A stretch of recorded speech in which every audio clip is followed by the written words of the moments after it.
두 번째 시간으로 에이전트 베이스에서 이제 나를 이해한 에이전트 만들어 봤는데요.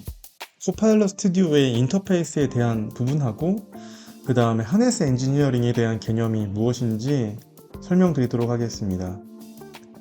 프롬프트 엔지니어링은 이제 대화를 하면서 코파일럿을 쓰면서 대화를 하고 그 엔지니어링 베이스의 부분의 반복적인 것들이 반복이 될 때 피로도가 높으니 에이전트를 만들어서 그 안내라고 하는, 이제 원래는 지침이라는 표현을 쓰는데 그 지침 안에다가 넣으면서 다양한 에이전트를 만들 수 있는 건데 이렇게요. 네. 근데 일단 코파일럿 스튜디오는 잠깐 보도록 할게요. 네. 저희가 여태까지 설명해 드렸던 건 에이전트 빌더입니다. 빌더. 스튜디오를 쓸 때는 어떻게 써야 되냐면, 에이전트 사용 대상이 조직 외부까지 포함되는가 라고 했을 때, 에이전트가 여러 부서를 아우르는가, 여러 단계의 복잡한 업무를 처리하는가, 세분화된 관리 기능이 필요한가, 이런 경우 하나라도 예스가 나오면 무조건 스튜디오를 써야 되는 상황이거든요. 사실 저희가 스튜디오를 이용해서 만드는 챗봇, 그러니까 챗봇이라는 표현은 너무 이제 클래식한 방식이고, 에이전트란 용어가 현대적인 것 같은데, 에이전트가 다른 사람이 쓸 수 있게, 근데 다른 사람이 우리 회사가 아니고 이 MSID가 돌고 있는 그런 조직이 아닌 불특정 다수의 사람들에게도 에이전트를 만들어서 서비스하고 싶다 했을 때는 스튜디오를 써야 되지만, 제작까지는 우리가 할 수 있는데 서비스를 할 때는 실제 이제 서비스를 할 때는 토큰이 소모됩니다.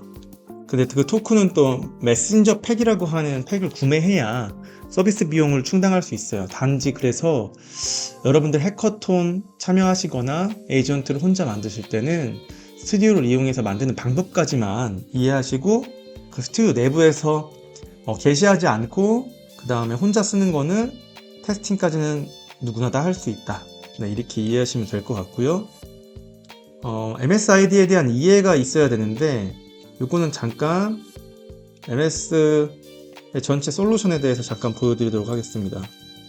MS 인포그래픽으로 잠깐 가보면, 네, 어떤 회사라고 하는 곳이 있다고 생각해 봅시다. 근데 그 회사에서 일반적으로 제일 중요한 거는 데이터에 대한 보호 그리고 보안입니다. S전자라고 하는 회사가 있는데 거기 내 사내 데이터가 다른 데로 유출됐을 때는 그거는 기술과 자본에 문제가 생길 수도 있겠죠. 그래서 일반적으로 기업들은 이제 보안 솔루션이 훌륭한 플랫폼을 쓰는데 MS가 디펜더라고 하는 보안 솔루션을 갖고 있고, 그리고 기업 관련된 데이터 보호에 굉장히 기술력이 좋습니다. 그래서 기업들은 많이 MS 솔루션을 이용해서 사내 업무를 진행하는데, 여기서 에이전트 얘기를 하다가 왜 이 이야기를 하는가 하면, 사내 업무를 하다 보면 이제 회사의 데이터가 쌓이겠죠. 그 데이터, 조직 내부에 있는 데이터를 보안으로 바탕으로 해서 서로 공유할 수 있는 시스템이 쉐어포인트라고 하는 게 있습니다. 쉐어포인트. 그러니까 사내 MS 클라우드라고 생각하시면 돼요. 데이터 보호가 잘 되는. 즉, 에이전트가 여러 부서, 우리 부서뿐 아니라 여러 부서를 베이스로 해서 조직 데이터를 하면서 뭔가 노동을 자동화시켜 주거나 도움이 되는가 라고 했을 때, 조직 데이터를 갖고 올 수 있는가 라고 물어봤을 때 갖고 와야 된다 하면 코파일럿 스튜디오를 써야 되는 상황인 거죠. 그리고 여러 단계의 복잡한 업무를 처리하는가 라고 하면, 복잡한 업무를 처리한다, 이제 데이터로 넣어야 되는 소스가 되게 다양하고 그걸 바탕으로 그냥 일반적인 프롬프트 엔지니어링이 아니고 전체 구조를 재설계하는 엔지니어링이 필요한가 했을 때는 스튜디오를 써야 됩니다. 그래서 일반적으로 하네스 엔지니어링이라고 하는 개념이 있는데, 그 개념을 제가 설명드리는 것보다 잠깐 낮춰서 여기다가 한번 코파일럿한테 물어보도록 하겠습니다.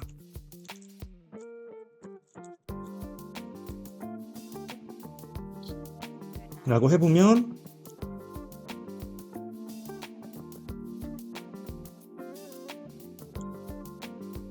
여러 가닥, 전선, 커넥터, 단자 등을 묶어서 한 덩어리로 만든 것이다. 그래서 하네스 엔지니어링의 핵심 역할은 배선부터 구조, 안정성 안부, 생산 모든 것들을 다 하나의 패키지로 만든 건데, 이것을 하네스 엔지니어링이 공학적 관점이죠. 엔지니어링을 에이전트에서 활용하는 스킬의 개념으로 설명해 주세요 라고 해보겠습니다. 그럼 현대적 해석으로 바뀌게 되고, 하네스 엔지니어링 전통적인 그 공학, 전기전자 공학에서는 이런 건데, 이제 엔지니어링 시스템에서는 데이터 흐름, 플로우, 그리고 API 호출, 그 다음에 스킬 오케스트레이션이라고 해서 스킬 안에서 이제 전체적으로 데이터를 언제 어디서나 적재적소에, 언제 어디서 적재적소에 갖고 와야 되는지 이런 것들을 오케스트레이션, 마치 지휘하듯이 하는 방식이 있고, 그 다음에 논리 연결, 이렇게 해서 이렇게 만약에 하네스 엔지니어링 베이스에서 에이전트를 썼을 때는 유저가 질문하면 검색 스킬을 이용하고, 그 다음에 요약하고, 그리고 추론을 베이스로 하는데 이건 모델이 하는 거죠. 여기 안에서 이제 데이터가 돌아가겠죠. 데이터가. 예. 그리고 응답을 생성해서 할루시네이션, 헛소리를 줄이는 그런 방식으로 설계가 됩니다. 물론 코드적으로는 이렇게 들어가지만 하네스 엔지니어링이라고 하는 것을 스킬 베이스로 넣었을 때 코파일럿 구조를 보면 어디다 하네스 엔지니어링 베이스로 전체 구조를 설계해야 되는지 이런 게 좀 눈에 보이기 시작합니다. 네. 그럼 다시 돌아와서 스튜디오라는 것을 이제 넘어가서 스튜디오의 흐름인데, 제 강의는 흐름까지는 가진 않습니다. 이건 오토메이테이라고 하는 개념인데요. 스튜디오의 인터페이스를 잠깐 설명해 드리도록 하겠습니다.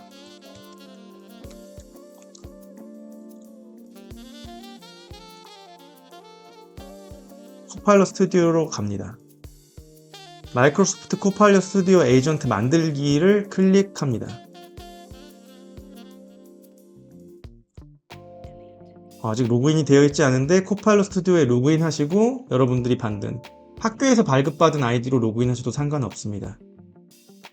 그러면 로그인 눌러주시고, 전 저희 학교 아이디가 있기 때문에 그걸로 로그인 하도록 하겠습니다.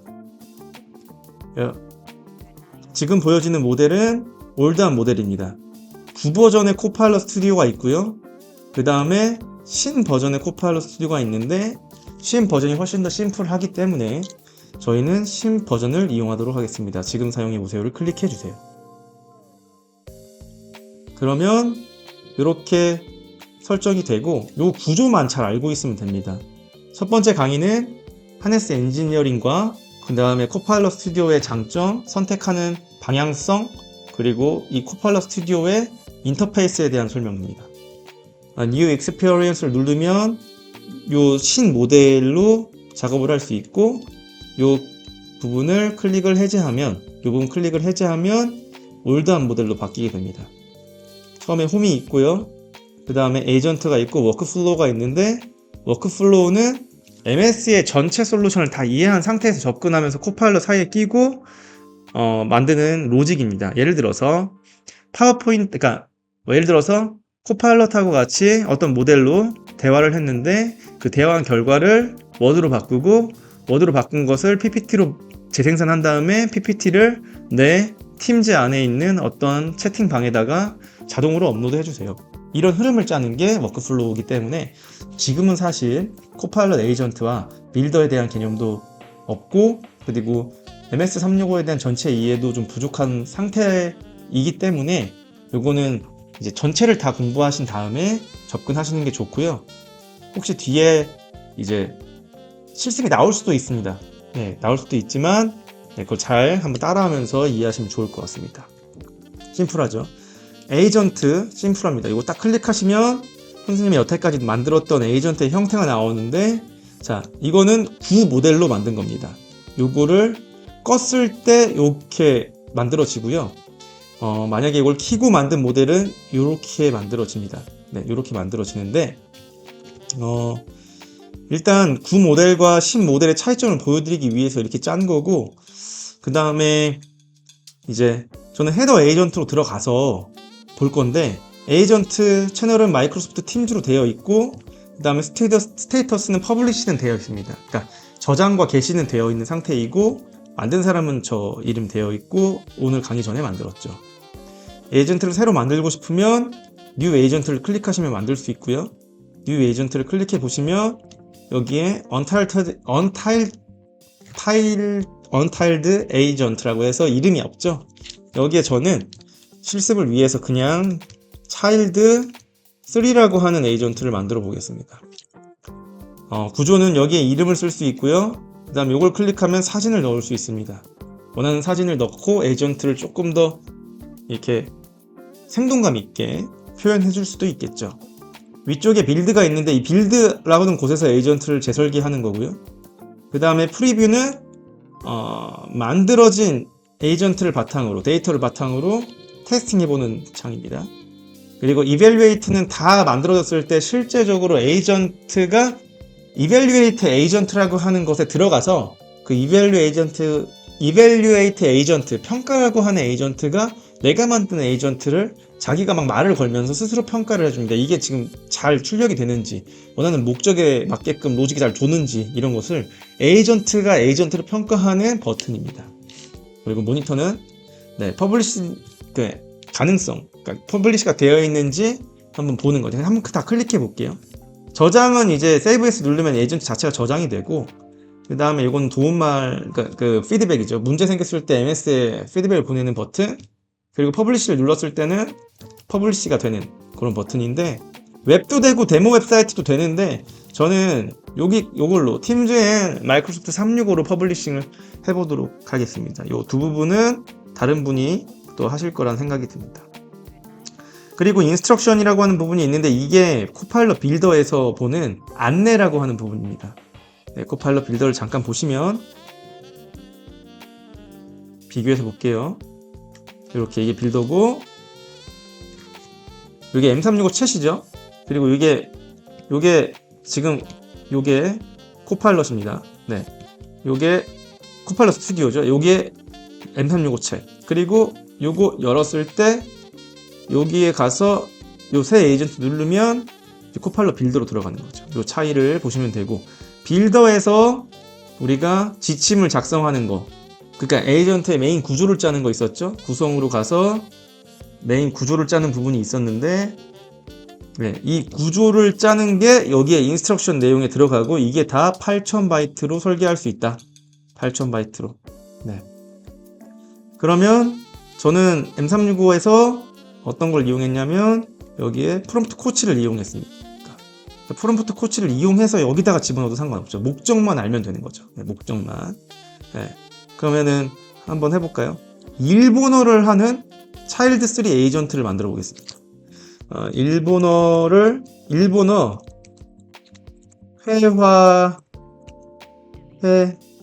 회화를 알려주는 에이전트에 들어갈 지침을 한 번에 복사할 수 있도록 설계해 주세요. MD로 파일로 이렇게 엔터를 쳐줍니다. 목적은 요거죠. 그러면 이제 여기에 child3 에이전트는 일본어를 주로 하는 에이전트인데, 이렇게 역할을 다 자기가 작성해 주는 걸 알고 있고, 단계별 진행, 이순서 유지하고, 연습 유도하고, 대화 중심 학습을 하고, 롤플레이 형태이고, 물론 이제 이게 나온 걸 수정해야 되는데, 오늘은 기능과 구조에 대한 설명만 할 거기 때문에, 이렇게 먼저 만든 거 그대로 넣어보도록 하겠습니다. 코파일럿 스튜디오의 기능과 구조만 알면 원하는 에이전트를 만들 수는 있으니까요. 사실상 에이전트를 선생님이 만든 걸, 제가 만든 걸 따라 만드는 것보다 이 구조만 알면 자기 에이전트를 만드는 게 좋죠. 그래서 이게 복붙 타게 되면 인스트럭션에 프롬프트 코치가 만들어준 게 이제 들어가죠. 한번 쭉 읽어보고, 이게 메인 구조가 되니까요. 여기서 중요한 내가 원하는 부분들을 좀 바꾸는 방식으로 좀 수정하시면 됩니다. 다만 이 구조 안에서 더 높은 데이터, 더 많은 데이터들이 필요할 때는 이제 여기에 있는 스킬과 그 다음 knowledge, 커넥트 에이전트 이런 것들을 이용하셔야 되는데 제가 이제 여기까지가 일반적으로 코파일럿 스튜디오의 인터페이스인데 인터페이스 설명 좀 하고 그 다음에 요 스킬과 knowledge 이런 거 이용하는 거는 다음 차시에서 또 말씀드리도록 하겠습니다. 자, 설명만 해드릴게요. 이건 구조까지는 이제 똑같았어요. 자, 스킬은 뭐냐면 아까 하네스 엔지니어링을 해가지고 전체 추가 스킬을 이제 MD 파일로 넣는 방식입니다. 마크다운 파일로. 즉 8000바이트에 들어가지 못하는 훨씬 더 많은 데이터의 양을 마크다운 파일로 구조화시켜서 넣고 이거를 이제 아까 하네스 엔지니어링 보면 전체적인 어떤 오케스트레이션 방식의 요소들이 막 다 들어간다고 했잖아요. 그래서 메인 구조를 스킬로 짜도 되고 메인 구조를 이걸로 짜도 되는데 만약에 메인 그 에이전트가 돌아가는 구조를 스킬로 짰다면 여기에는 세부 내용들이 스킬 베이스로 하는 세부 내용들이 들어가고 메인 구조를 이걸로 짰다면 언제 대화하다가 스킬을 불러와라 하면 스킬에 관련된 방대한 지식들을 불러와서 에이전트가 대답을 할 수 있게끔 도움을 줄 수도 있습니다. 툴은 클릭해보면 여기에 오피스 365, 아웃룩, 팀즈, 비즈니스용, 원드라이브, 쉐어포인트 이렇게 그 내부 데이터에 있는 내용들을 커넥 MCP처럼 여기 보면 써있죠. 모델 컨텍스트 프로토콜이라고 해서 외부에 있는 모델을 프로토콜로 연결을 하는 거죠. 네, 프로토콜 해가지고 연결하는 거죠. 근데 이게 지금 저희 계정에서는 안 돼요. 네, 연결이 안 돼요. 연결이 안 되고 그 상위 버전에 또 코파일럿을 써야지만 혹은 교육용 계정에서 A3에서는 아예 이걸 막아놨다고 합니다. 네, ACL이라고 하나요? 하여튼 이걸 막아놨고 이제 비즈니스 계정에서는 되는데 여러분들이 사용하는 아이디가 만약에 B 시리즈, A 시리즈가 아니고 B 시리즈, E 시리즈 계정이다 하면은 이게 될 수는 있어요. 이렇게 커넥팅 해가지고 다른 걸 연결시켜서 쓸 수는 있을 것 같습니다. 하지만 지금은 이게 되진 않아서 이 툴은 설명에서 뺐고요. 그럼 knowledge를 클릭하시면 파일을 이미지부터 시작해서 뭐 엑셀 파일, PDF 파일 이런 걸 넣고 지식으로서 사용할 수 있습니다. 여기 클릭하신 다음에 실제 컴퓨터에서 뭐 강화학습, 교수학습 과정을 넣게 되면 PDF 파일이 이렇게 들어가고 만약에 일본어를 하는데 강화학습을 이해하는 에이전트를 만들고 싶다면 이렇게 파일을 넣고 이것을 널리지로 하면 이만한 그 코파일럿 그러니까 내가 선택한 모델이 클로드 4.6 소넷이죠. 지금은 그럼 클로드 4.6 소넷에 어마어마한 데이터가 있는데 이 중에 내가 필요한 데이터를 외부에서 이렇게 넣어주고 그 다음에 이 클로드 소넷 4.6이 할 수 있는 언어 데이터를 바탕으로 해서 최대한 오류 없이 출력의 확률을 올리는 방식, 이게 이 knowledge나 아니면 스킬을 사용하는 것입니다. 네.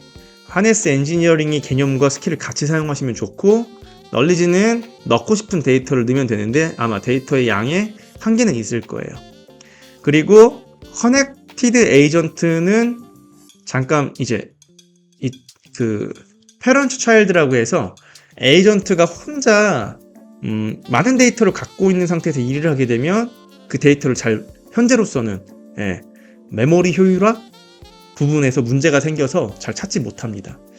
그때 이렇게 생각하면 돼요. 이만한 처음에 이제 대장 에이전트를 만들고 대장 에이전트가 못하는 일을 하위 에이전트를 만들어서 하위 에이전트에 또 데이터를 집어넣고 대장 에이전트한테 야, 나